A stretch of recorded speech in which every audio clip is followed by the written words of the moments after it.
സമസ്ത നേതൃത്വമാണ് അത് സംബന്ധമായി മറുപടി പറയേണ്ടത്.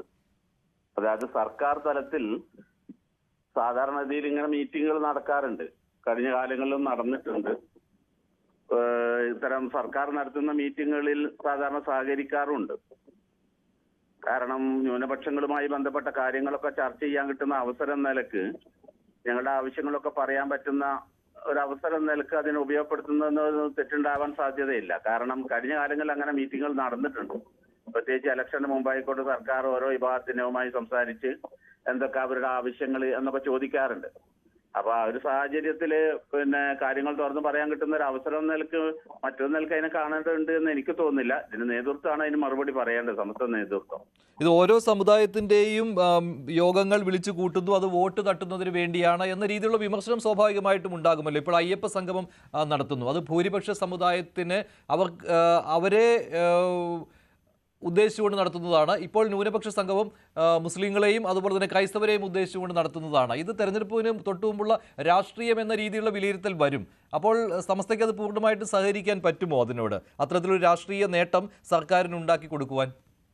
അല്ല, രാഷ്ട്രീയ സംഘടന എന്ന നിലക്കല്ലല്ലോ മറ്റു ന്യൂനപക്ഷ സംഘടനകൾ കാണേണ്ടത്. രാഷ്ട്രീയമായ താല്പര്യത്തോടു കൂടി അതിനെ കാണേണ്ടതില്ല. അത് ന്യൂനപക്ഷങ്ങളുടെ അവകാശങ്ങൾ പറയാൻ, അത് ക്രിസ്തീയ സമുദായത്തിനും മുസ്ലിം സമുദായത്തിനും ഒക്കെ അവരുടെ മതപരമായ ന്യൂനപക്ഷങ്ങളുടെ അവകാശങ്ങൾ ഉണ്ടാവും. ഒരുപാട് വിഷയങ്ങളുണ്ട്. കഴിഞ്ഞ കാലങ്ങളിലൊക്കെ ഈ പള്ളി ഉണ്ടാക്കുന്ന കാര്യത്തിലൊക്കെ തടസ്സം ഉണ്ടായിരുന്ന സന്ദർഭത്തിൽ ഇതുപോലെ ഒരു മീറ്റിംഗ് നടന്ന് ഞാൻ ഓർക്കുകയാണ്. ആ മീറ്റിങ്ങുകളിൽ കാര്യം പറയും, അത് നടപ്പിലാക്കുകയും ചെയ്തു. പക്ഷെ പിൽക്കാലത്ത് പിന്നീട് ഇല്ലാതായി പോയിട്ടുണ്ട്. എങ്കിൽ തന്നെയും ഇതുപോലെയുള്ള ആവശ്യങ്ങൾ ഉണ്ടാവും. ഓരോ മതസംഘടനകളുടെയും ആവശ്യങ്ങൾ ഉണ്ടാവുമല്ലോ. ആ മതസംഘടനകളുടെ അവരുടെ മതപരമായ ആവശ്യങ്ങൾക്ക് സർക്കാരിന് മുമ്പിൽ ശ്രദ്ധപ്പെടുത്താൻ കിട്ടുന്ന ഒരു അവസരം നിലക്ക് അതിനെ കഴിഞ്ഞ കാലങ്ങളിൽ ഉപയോഗപ്പെടുത്തിയിട്ടുണ്ട്. അപ്പോൾ പങ്കെടുക്കുന്നതിൽ തെറ്റില്ല അല്ലെ? അങ്ങനെ ഒരു സംഗമമാണെങ്കിൽ അതിൽ പങ്കെടുക്കുന്നതിൽ തെറ്റില്ല. ഞാൻ പറഞ്ഞല്ലോ, അത് സമസ്ത നേതൃത്വമാണ് ഇത് ഔദ്യോഗികമായി പറയേണ്ടത്. ഞാൻ പറഞ്ഞു, കഴിഞ്ഞ കാലങ്ങളിൽ അങ്ങനെ പങ്കെടുത്തിട്ടുണ്ട്, ആവശ്യങ്ങൾ ഉന്നയിച്ചിട്ടുണ്ട്, ചിലതൊക്കെ പരിഹരിക്കപ്പെടുന്ന സാഹചര്യം ഉണ്ടായിട്ടുണ്ട്. ശരി, ശ്രീ മുസ്തഫ മുണ്ടുപാറ. അനുമോദ് സമസ്തയുടെ ഒരു നിലപാടല്ലെങ്കിലും സമസ്തയിലെ ഒരു പ്രധാനപ്പെട്ട ആൾ തന്നെയാണ് ശ്രീ മുസ്തഫ മുണ്ടുപാറ. അപ്പോൾ അദ്ദേഹം പറയുന്നത് അത് സമസ്തയുടെ ഒരു നിലപാടായിട്ട് തന്നെ കാണാൻ പറ്റുമല്ലോ. മുമ്പും തവണ ഇത്തരത്തിലുള്ള യോഗങ്ങൾ നടക്കുമ്പോഴെല്ലാം, അത് തെരഞ്ഞെടുപ്പിന് മുൻപാണെങ്കിൽ പോലും അതിനോട് സമസ്ത സഹകരിക്കാറുള്ളതാണ്.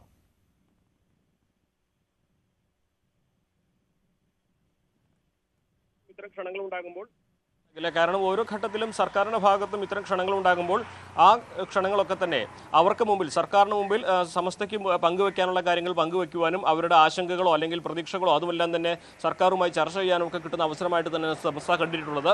അതുകൊണ്ട് തന്നെ ഇത്തരം ക്ഷണം കിട്ടുമ്പോൾ അതിനെ നിരസിച്ച് മാറി നിൽക്കുന്ന സാഹചര്യം ഉണ്ടാവുകയില്ല എന്ന് തന്നെയാണ് നമുക്ക് കരുതുവാൻ. പക്ഷേ ഈ ഒരു ഘട്ടത്തിൽ തന്നെ സമസ്തയിൽ ഉള്ളിൽ തന്നെ രണ്ട് തരത്തിലുള്ള ചർച്ചകൾ വരുന്നുണ്ട്. ഒന്ന്, നേരത്തെ മുസ്തഫ മുണ്ടുപാറ സൂചിപ്പിച്ചതുപോലെ ഇതിനെ പോസിറ്റീവായി കണ്ട് ഓരോ ഘട്ടത്തിലും സർക്കാരുമായി ചർച്ച ചെയ്യാനുള്ള അവസരമായി ഇതിനെ കണ്ട് അത്തരത്തിലൊരു ഇതിന് ഉപയോഗിക്കണമെന്ന് പറയുന്നവരും, അതുപോലെ തന്നെ ഇതൊരു സർക്കാരിൻ്റെ ന്യൂനപക്ഷങ്ങളെ ഒപ്പം നിർത്താനുള്ള രാഷ്ട്രീയ നീക്കമായിട്ട് ഇതിനെ കണ്ട് തിരിച്ചറിയണമെന്ന് പറയുന്ന വിഭാഗം സംസ്ഥയ്ക്കുള്ളിൽ തന്നെയുണ്ട്. നമുക്കറിയാം, അത് ലീഗ് വിരുദ്ധപക്ഷം, ലീഗ് അനുകൂലപക്ഷം എന്നൊക്കെ നമ്മൾ ചർച്ച ചെയ്യുന്ന അത്തരത്തിലുള്ള രണ്ട് തരത്തിലുള്ള ചർച്ചകൾ സംസ്ഥയ്ക്കുള്ളിൽ തന്നെ ഈ വിഷയത്തിൽ ഉയരുന്നുണ്ട് എന്നൊരു വസ്തുത തന്നെയാണ്. പക്ഷേ സർക്കാർ അത്തരത്തിലുള്ള ഒരു ക്ഷണം മുന്നോട്ട് വെച്ച് കഴിഞ്ഞാൽ അതിനെ നിരാകരിച്ച് ഈ ഘട്ടത്തിൽ മുന്നോട്ട് പോകുന്ന സാഹചര്യം ഉണ്ടാവില്ല എന്ന് തന്നെയാണ് നമുക്ക് മനസ്സിലാക്കേണ്ടത്. പ്രത്യേകിച്ച് തദ്ദേശ തെരഞ്ഞെടുപ്പ് തൊട്ടടുത്ത് നിൽക്കുന്ന സാഹചര്യത്തിൽ സമസ്തയ്ക്ക് നിരവധി വിഷയങ്ങളിൽ ഇതുമായി ബന്ധപ്പെട്ട് നേരത്തെ സ്കൂൾ സമയവുമായി ബന്ധപ്പെട്ട വിവാദങ്ങളൊക്കെ നമ്മൾ കണ്ടതാണ്. അപ്പോൾ സർക്കാരുമായി അവസാന ഘട്ടത്തിൽ ചേർന്ന് പോകാൻ കഴിയാത്ത നിരവധി വിഷയങ്ങൾ സമസ്ത മുന്നോട്ട് വെച്ചിട്ടുണ്ട്.